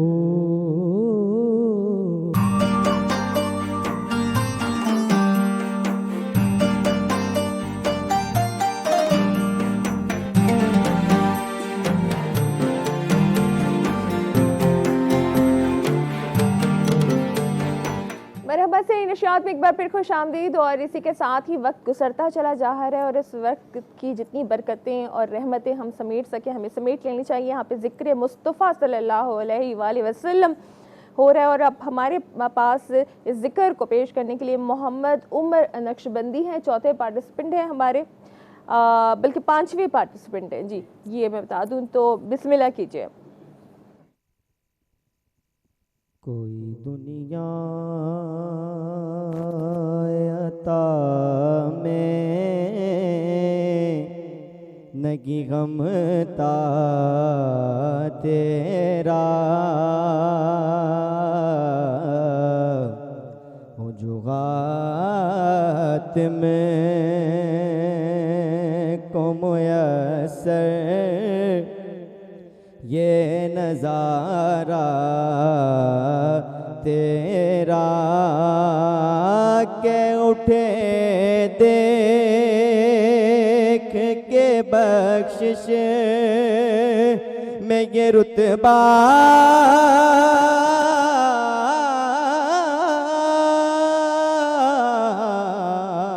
तेरा वागा क्या जो दो करम है शगबत का तेरा नहीं सुनता ही नहीं मांगने वाला तेरा सुनता कि नहीं मांगने वाला तेरा। जज़ाकल्लाह जज़ाकल्लाह। आज हमारे अभी प्रोग्राम में 5 नातख़्वां शामिल हो चुके हैं। फ़ैसला आज का मुश्किल जा रहा है या फ़ैसला बहुत ही आसान है? वसीम भाई, आसान है फ़ैसला? अभी तक तो आसान है फ़ैसला। अच्छा जी खाकी साहब, ऐसे ही आसान है? आसान के अलावा मुश्किल भी यूँ है कि फिर अब तमाम जजेस के जब नंबर काउंट किए जाएंगे तो उसके बाद फैसला आएगा, वो फैसला होगा सही, वो फैसला होगा। लेकिन वो एक जाहिर सी बात है, आप लोग माशाल्लाह से तमाम खुगर सनाखां बैठे हैं जो इस सीट पे हैं और यकीनन जो मेरे दिल की एक आवाज़ है और यकीनन इनकी भी वही आवाज़ होगी, नाज़रीन की भी वही होगी। कल भी हम इसी पर यही बात कर रहे थे कि हमारे नाज़रीन बेहतरीन जज हैं, उन्हें अंदाज़ा हो जाता है कि कौन पढ़ता है तो हमें अंदाज़ा हो जाता है कि इसने क्या करना है आगे। चलें तो फिर यकीनन बस ये आखिरी बच्चे हैं। उस दिन भी जो बच्चा आखिर में आया था तो उसने एक बड़ी धमाकेदार एंट्री की थी। अब ये देखें, आज देखते हैं क्या होता है। नूर बख्श ताहिरी हमारे साथ हैं जी, बिस्मिल्लाह कीजिए।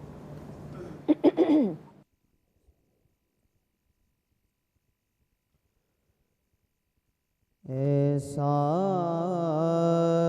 तुझे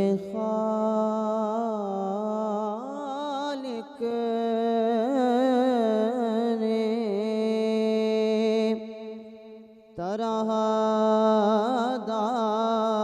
तरहदार बनाया,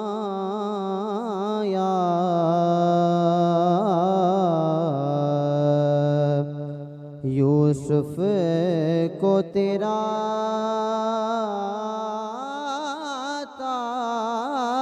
तालिबे दीदार बनाया,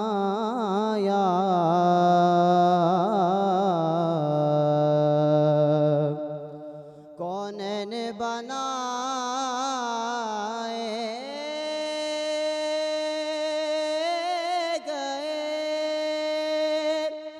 सरकार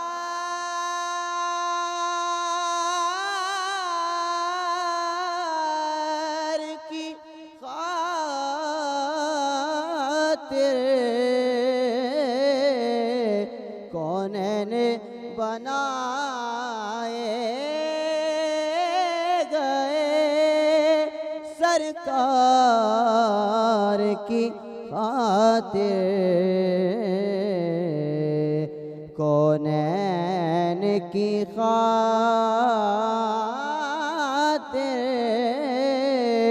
तुम्हें सरकार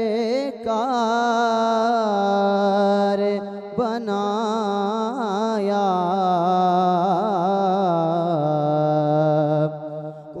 तुम्हें दी अपने माशाल्लाह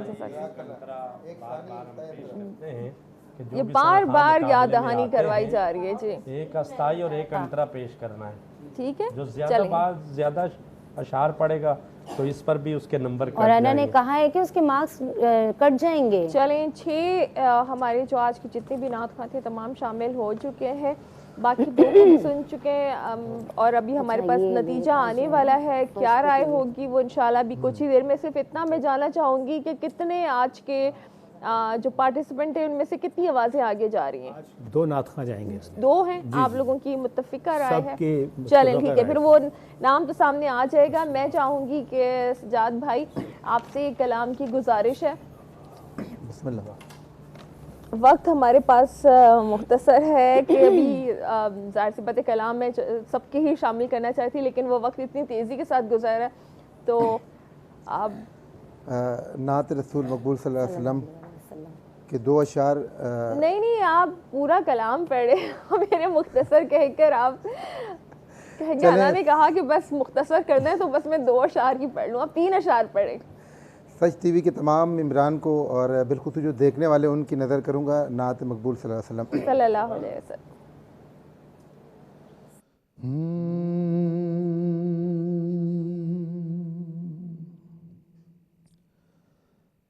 कतरा मांगे जो कोई तू से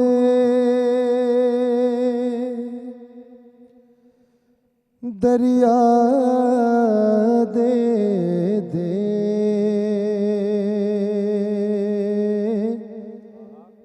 कतरा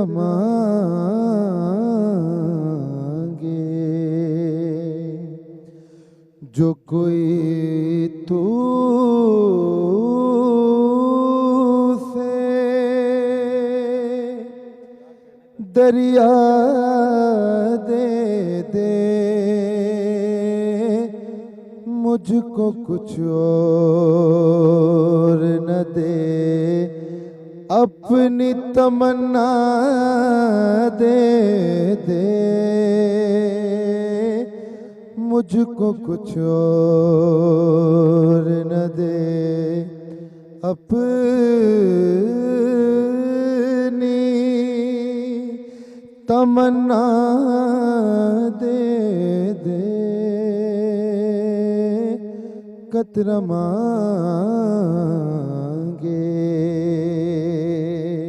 मिसरा पेश कर देता हूँ मैं इसे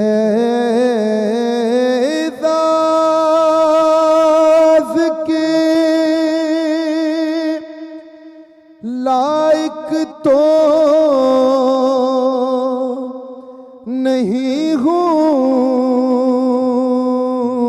लेकिन मैं इसे एज़ाज़ के लायक तो नहीं हूँ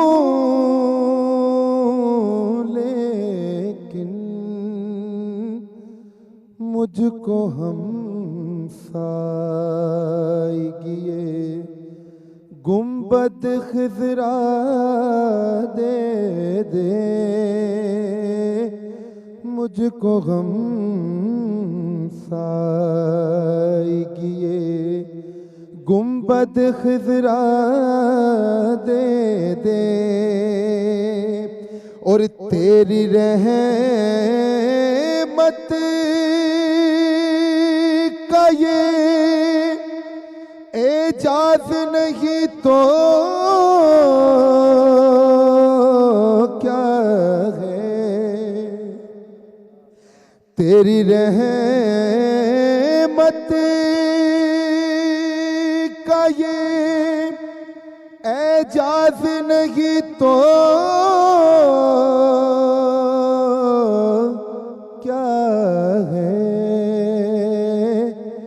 कदम उठाए तो ज़माना मुझे रास्ता दे दे,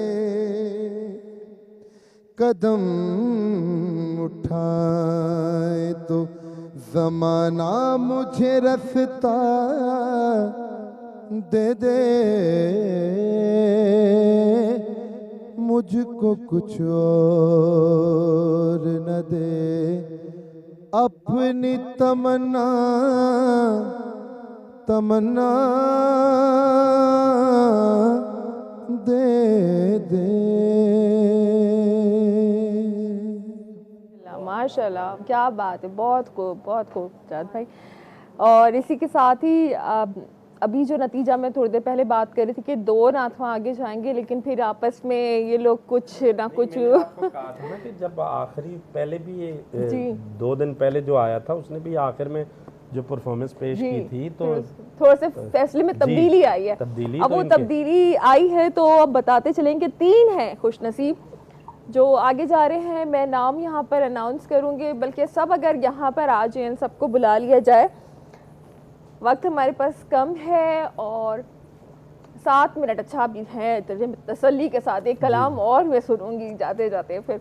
अच्छा जी, 3 हमारे नाम हैं जो आज आगे जा रहे हैं, लेकिन मेहनत की ज़रूरत के साथ इन लोगों की भी है कि मेहनत करने की ज़रूरत है। मोहम्मद गज़ाली उज़ ज़मा, आपको बहुत मुबारक हो। और इसके साथ ही जो है मोहम्मद हसीब जी, हसीब आफाक हैं, और नूर बख्श ताहिरी जी, आप तीनों को मुबारक हो, आप तीनों आगे जा रहे हैं। और कोई मैसेज जो देना चाहे, मैं तीनों से आज, क्योंकि जब भी आ रहे हैं वो तमाम रूल्स को याद नहीं रख रहे, वो उन चीज़ों को फॉलो नहीं कर रहे। वो आपने कहा कि वो दोबारा रिपीट करे, रिपीटेशन बार बार हो रही है, कहा कि सब क्या कहेंगे? माशाल्लाह ये नात खां वैसे तो तैयारी से आते हैं, मगर अब जो नात लेकर आते हैं बहुत से नात खां ऐसे हैं वो फुल तैयारी नहीं होती नात खां मुकाबले की। मुकाबले में जब आए बंदा तो भरपूर तैयारी के साथ आए, और शीन काफ दुरुस्त होना चाहिए, तलफ़ुज़ अच्छा होना चाहिए, और अपने वक्त में रहते हुए नात शरीफ पेश करें। ठीक है वसीम भाई, मैं एक दफ़ा फिर नाम अनाउंस कर दूं। मोहम्मद गज़ाली उज़ ज़मा, मोहम्मद हसीब आफाक और नूर बख्श ताहिरी, ये 3 नाम है जो हमारे आज के मुकाबले में आगे गए हैं। जी वसीम भाई। जी, मैं आज के इस मुकाबले में मुबारकबाद पेश करता हूँ जो बच्चे आगे गए, और जो रह गए तो उनका ये सफ़र इख्तिताम नहीं है बल्कि ये शुरू हुआ है उनका सफ़र। सही। और बहुत रोशन मुस्तकबिल उनका मुंतज़िर है। मोहम्मद गज़ाली उज़ ज़मा ने बहुत खूबसूरत पढ़ा, जितनी तारीफ़ की जाए कम है। मैं यहाँ गुजारिश करूँगा कि बहुत ज़्यादा जगह लगाने की कोशिश कर रहे थे और बड़ी खूबसूरती के साथ इन्होंने निभाया भी, मगर मैं गुजारिश करूँगा कि जो आगे मुकाबले हैं, आज उनका गला अच्छा था, वो हर जगह पे पहुँच गए और बड़ी अच्छे तरीके से उन्होंने निभाया। आगे इनके लिए छोटी सी टिप्स मैं इनको देना चाहूँगा कि कम जगह लगाएं जितनी गुंजाइश हो। और दूसरा, ये जो हमारे आखिर में आए मोहम्मद नूर बख्श ताहिरी भाई, एक तो इन्होंने ज़्यादा रिपीट किया, आपकी आवाज़ अंदाज़ को देखते हुए हम आपको आगे लेके गए, मुतफ़िका हमारा ये फ़ैसला है, मगर आपने भी मेहनत करनी है। आपका भी जो अंतरा था वो कमज़ोर था, फोकस करके आप नहीं आए, मगर हमने देखा कि अगर आज इनको एक चांस दिया जाए तो मज़ीद बेहतरी से आप आगे इंशाल्लाह मुकाबलों में हिस्सा लेंगे। तो आपके लिए भी ये मशवरा है। बाकी ये जो हमारा बच्चा जो पहले नंबर पे आए हैं, मोहम्मद हसीब आफाक, तो इनके लिए भी कि इतना मुश्किल कलाम इतनी खूबसूरती के साथ, इतनी फीलिंग के साथ इन्होंने पढ़ा, माशाल्लाह इन्हें भी बहुत मुबारकबाद। जी माशाल्लाह से तमाम बच्चों ने अच्छा पढ़ा, लेकिन जो आगे आने वाले उनके लिए कोई उनके लिए यही है कि मेहनत के साथ, तैयारी के साथ, क्योंकि जो जितने बच्चे पढ़ के जा रहे हैं उसमें कुछ बच्चे माशाल्लाह इतनी तैयारी के साथ आ रहे हैं। जिस तरह ये आज हसीब आफाक ने जो पढ़ा, मैं शुरू में सोच रहा था शायद ये अंतरा नहीं पढ़ पाएगा, इन्होंने इतनी नीचे से शुरू किया। और पढ़ने वालों के लिए ये मैसेज, जो जितना नीचे पढ़ सकता है वो इतना ऊपर भी पढ़ सकता है, तो बच्चे ने नीचे पढ़ा और माशाल्लाह कितनी खूबसूरती से निभाया। सही जी। अलमास, सबसे पहले आप लोगों को बहुत बहुत मुबारक हो कि आप लोगों ने पार्टिसिपेट किया, ये हाज़िरी सबसे बड़ी चीज़ होती है। एक टिप देना चाहूँगी, किसी का भी कलाम आप लोग सेलेक्ट करते हैं, उसमें जितने भी अशार आपको पढ़ने हैं, प्लीज़ उसको आप अपनी आवाज़ को रिकॉर्ड करके खुद सुने। आप खुद अपने जज हैं, ठीक है ना, उसको सुने। इसी के साथ ही आपने बात यहाँ पे की है तो आपकी भी हाजिरी हो जाए, भर दो झोली मेरी, इसी के साथ ही हम अपने प्रोग्राम का इख्तिताम भी। अच्छा, हम ब्रेक पे जा रहे हैं क्योंकि वापस हम इंशाल्लाह आएंगे, लेकिन बहुत ही कम वक्त होगा, तो आपसे कलाम की गुजारिश। भर दो झोली मेरी या मोहम्मद, लौट कर मैं ना जाऊंगी खाली। भर दो झोली मेरी या मोहम्मद, लौट कर मैं ना जाऊंगी खाली। कुछ नवासों का सदका अता हो, अपने प्यारों का सदका अता हो। कुछ नवासों का, किन नवासों का, किन नवासों का, पैदा हुए तो हक से शरीयत खरीद ली। पैदा हुए तो हक से शरीयत खरीद ली। जब हो गए जवां तो इमामत खरीद ली। मादर से खुल्द, बाप से ताकत खरीद ली। सर दे के राग हक में शहादत खरीद ली। नाना के दो नवासों ने उम्मत खरीद ली। उन नवासों का सदका अता हो, उन नवासों का सदका अता हो। दर पे आई हूँ बनकर सवारी, आज दर पे आई हूँ बनकर सवारी। तुम ज़माने के मुख्तार हो या नबी, बेकसों के मददगार हो या नबी। सबकी सुनते हो, अपने हो या गैर।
आस्थाने से ज़माना क्या नहीं पाता, तुम्हारे आस्थाने से ज़माना क्या नहीं पाता। कोई भी दर से खाली मांगने वाला नहीं जाता। भर दो झोली मेरी ताजदारे मदीना, भर दो झोली मेरी या शाहे मदीना। लौट कर मैं न जाऊंगी खाली।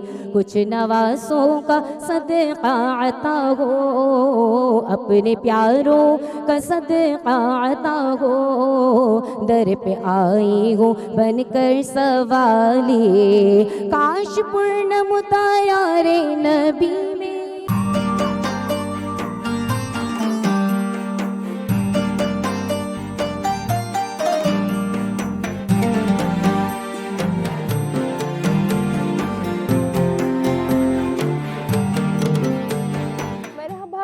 रमज़ान की सहरी नशरियात अब जा रही है अपने इख्तिताम की तरफ, यानी कि आज का प्रोग्राम हमारा ख़त्म होने जा रहा है।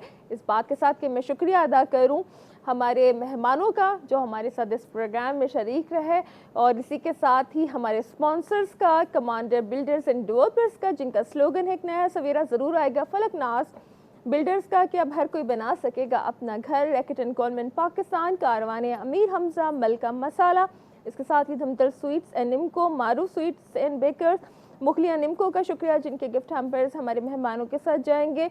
इसके साथ ही सर्फ एक्सेल का शुक्रिया, डिटॉल का शुक्रिया जनाब, और आप लोगों का शुक्रिया कि आप हमारे साथ प्रोग्राम में शरीक रहते हैं। दुआ में याद रखें, मैं हमेशा कहती हूँ दुआ कीजिए, दुआ दीजिए और दुआ लीजिए, और इसी के साथ ही अपनी मेज़बान अना साद को इजाज़त दीजिए। और इस प्रोग्राम का जो इख्तिताम है हम दुरूद पाक से करेंगे, और आपसे इंशाअल्लाह कल की सहरी नशरियात में फिर मुलाकात होगी। अपना बहुत ज़्यादा ख्याल रखिएगा। अल्लाह हाफ़िज़।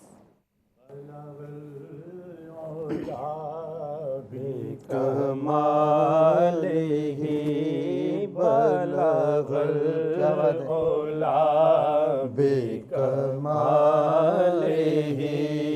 कशफ दुजा बिजमालिही